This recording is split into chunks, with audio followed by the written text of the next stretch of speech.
ever watched the Olympics in your life, and I know it happens every 4 years, so everyone is always intrigued to watch it.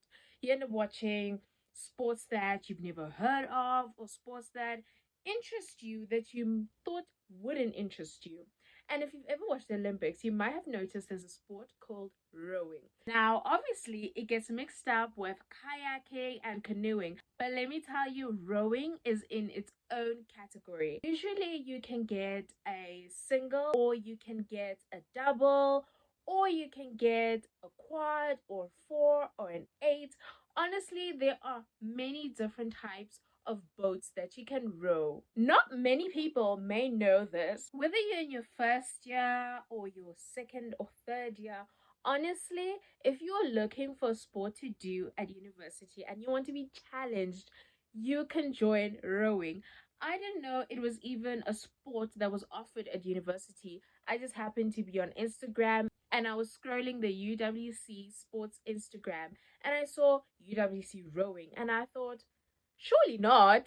Not like this is a sport that I thought was so out of reach. It's something that I only see on TV. But then I messaged the club and they said, we'd love to have you. And I was like, okay. This sport is offered at most universities. There's UWC, obviously, there's UJ, there's Stellies, there's UCT, there's Tux, there's WUSU, there's UFH, there's NMU, there's WITS, and there's Rhodes. So in this video, I'm going to talk about the first event that happens, the first major event that happens for rowing, which is sprints. The sprints usually happen during the break that you usually get in varsity. This is during March, end of March, beginning of April side.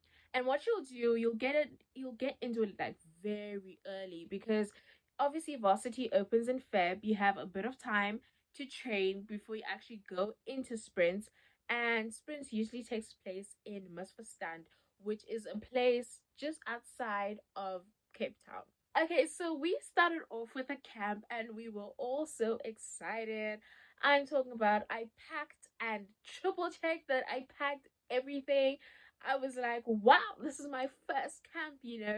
So I joined the UWC Rowing Club in 2022. However, because of COVID and everything, there were a lot of things that were not done as per usual. So this was actually my first camp.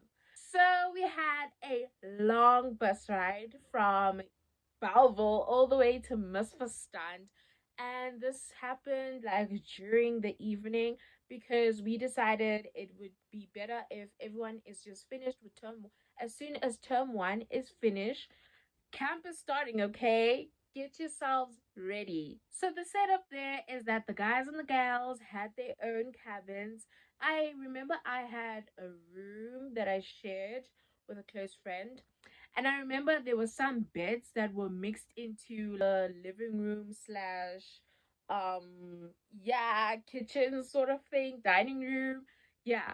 We got there and then our coach is like, this is the plan that we are going to do starting from tomorrow.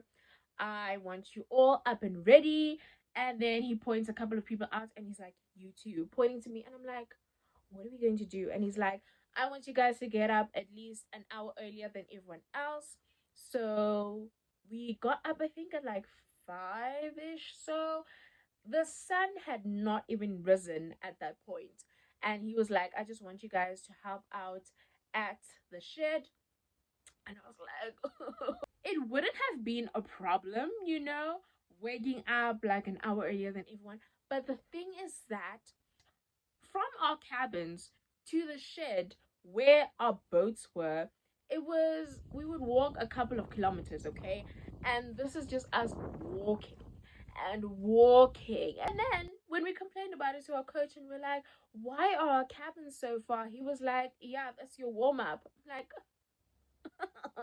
when you're transporting an 8, and this was done by a sponsor, he would hook the boats onto his trailer and he would travel with them down to wherever we needed to.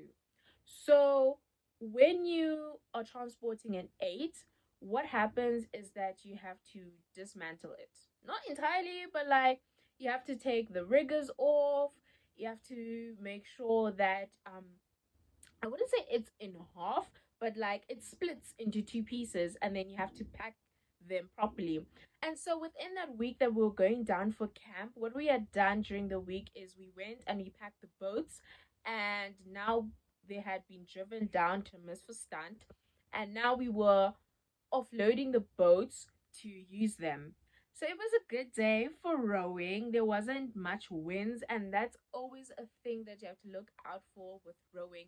If the winds are too strong, that sometimes means that you can't row, and the wind will just create waves in the water, and that will just keep on pushing your boat all the time in a direction that you do not want to go into. Our coach had us train first in a single sculling.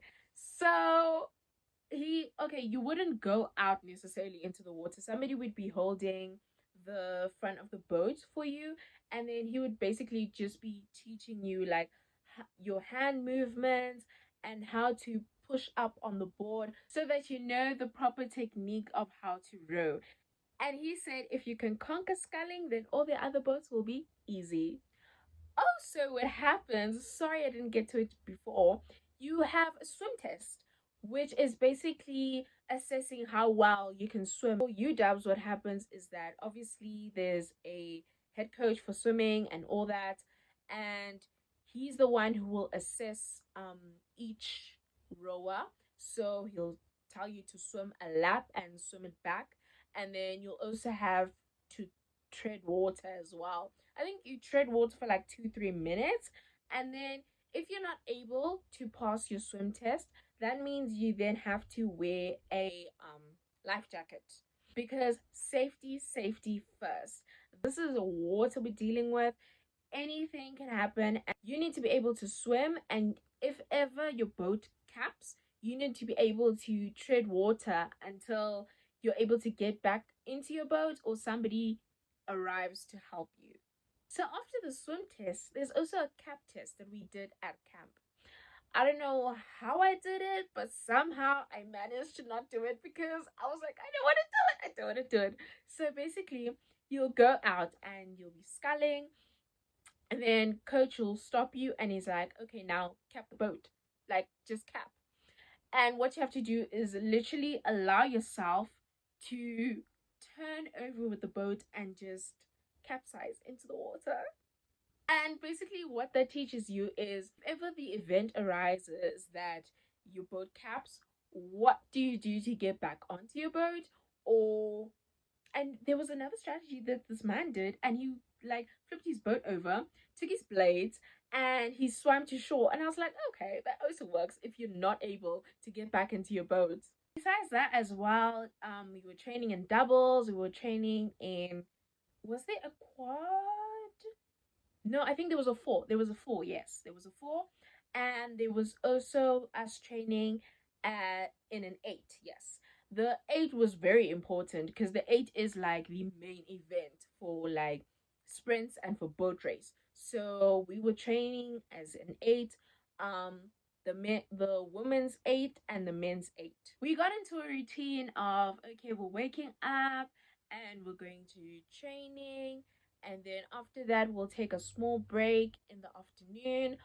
After that small break we'll go back to training again, and there were times where the wind wouldn't allow us to do so, but if we were able to, we would do it. Don't think that because there was winds and we weren't able to train on the water that we were not training at all, because coach made sure that every single opportunity was used to train us. So we do actual like training on land, and it was just fitness training. And if we weren't doing that, we were going for walks. And I think the walk was, it wasn't compulsory, but it was like it'll be fun. But I know a lot of people like very tired, like it's like non-stop rowing. They were very tired, so they decided to like sit this one out. But I enjoyed it. We took a couple of pictures. It was a good time, honestly. And then after our evening session, and then we'd go to the showers, because what our boats were stored at the shed at Club Ilani, and you like had a whole wristband and everything. Like you couldn't enter the club without like actually like identifying yourself as like you were meant to be there. And then after we've showered, we'd walk back home a couple of kilometers again. Like, oh, it was a time. But overall, camp was beautiful. I enjoyed it. And before we knew it, it was time to head back home. And it was just like we were exhausted, but it's a good exhausted that you're like, I love this feeling.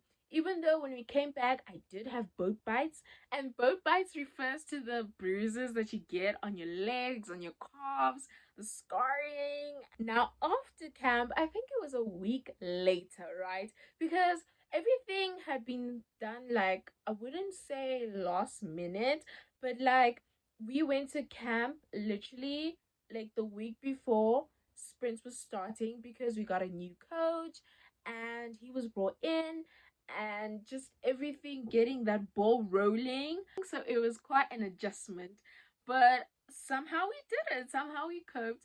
The next week it was sprints, and we were back on that road again from Belleville to Misverstand. So what we did is we trained at the place that we were going to have sprints at. So obviously we were accustomed to how the waters are and which were the best places to place our boats in when we were going out to row. And there was a lot of activities because remember, all the universities that I've mentioned before, everyone is now there.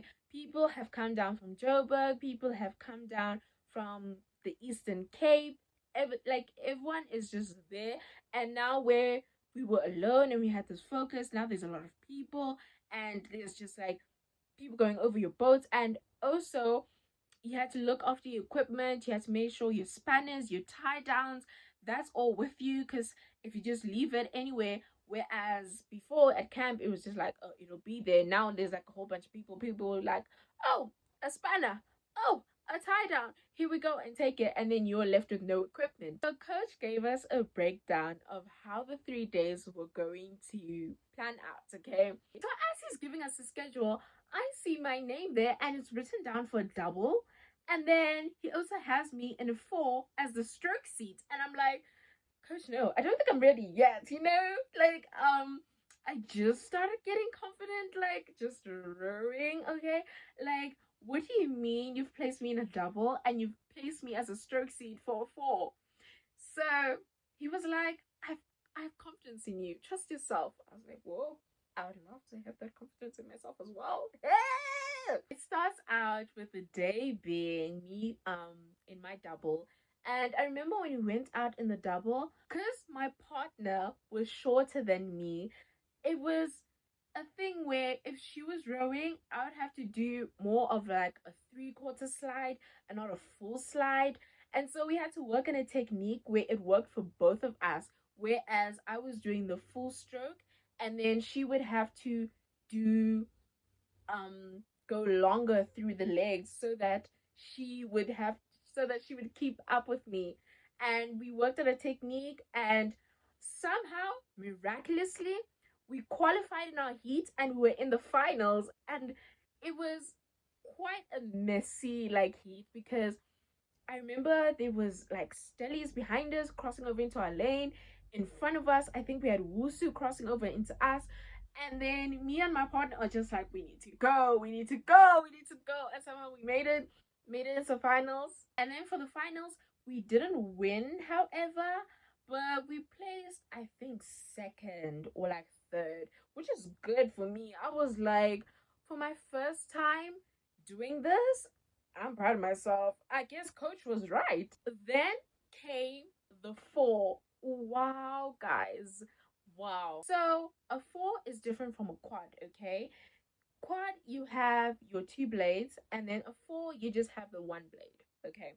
So in our 4, we had a Cox, and because she was under 50 kilograms, she had to have a weight with her all the time during the boats, right? So that it would be fair for everyone that is rowing in our heat.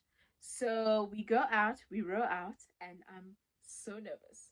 I'm sitting stroke seat. So I'm setting the pace for the whole boat, and I'm just like, I don't know why I'm doing this. In my head, I'm counting, okay, 1, 2, 3, 1, 2.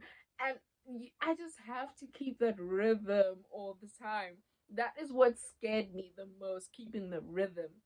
So we start off good and rowing, rowing, rowing. Somehow we made it into third place, I think. And then the what are they called again? The umpire, I think so, calls out, UWC Cox, where is your weight? And obviously I'm sitting in stroke seat, so I'm sitting opposite my Cox, right? We both looked down where the weight is supposed to be in the boat, and it's not there. And like was staring in between our legs, thinking, by some miraculous chance, maybe it'll show up. And it was this green weight that you'd usually put into, like, if you like lifting weights at the gym, whatever. And then she didn't have it, so even though we did well in that heat, they disqualified us. It was so sad because I was like, oh, we worked so hard for that. But yeah, I guess the experience is what I'll take away from that. So then we also had a competition where the different universities were, I think they chose four people, four of your strongest rowers. And what they were doing on the rowing machine, they had to row a certain distance.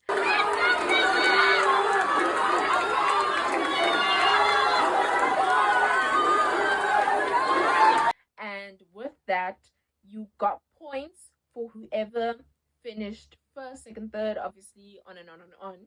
And that counted towards the total amount of points that you're going to get throughout the season. We had a dress up night on the one evening where we dressed up as cartoon characters, and we chose Toy Story, and I dressed up as one of the three aliens from Toy Story, and we actually won the award for the best dressed varsity. On the last day we had finals, so everybody who qualified for the finals, I think in the four and the eight, I'm pretty sure the eight as well. I'm going to tell you, it was hell on the water when we were rowing the eight. It was, you just saw how much everyone has put into training, and you're like, wow, we need to up our game for real, for real. I even forgot what we placed. I'm sure we didn't even place in the upper half of the competition, okay? Just to be honest with you. But then we had our superstar, and she won first place, and we were like, oh yes, bringing back the dignity of UWC. So in the evening side on the third day, we had a prize giving, and then they also announced who was in the Blues and Grudges, and they went out and did like a little row as we clapped for them. Then after that, it was time for the after party. There was a water slide, but some universities left early. They left as the party was starting. And the next day, it was time for us to leave as well and go back to Belleville. But the experience, the memories that we had will be amazing.